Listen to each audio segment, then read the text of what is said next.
How to scan for malicious apps with Google Play Protect on the Samsung Galaxy S25, S25 Plus, or the S25 Ultra. First, tap on the home button to return back to the home screen. Now from the home screen, swipe down at the top to open up quick settings. So swipe down, then tap on the settings icon. Next, we go down, then tap on security and privacy.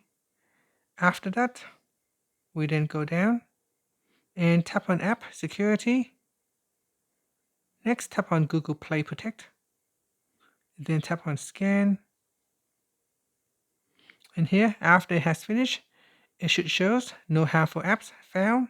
If there are any malicious apps, it will notify you, and from there you can take the appropriate action.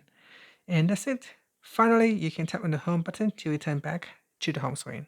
If you find this video helpful, please like and subscribe to my channel for more videos.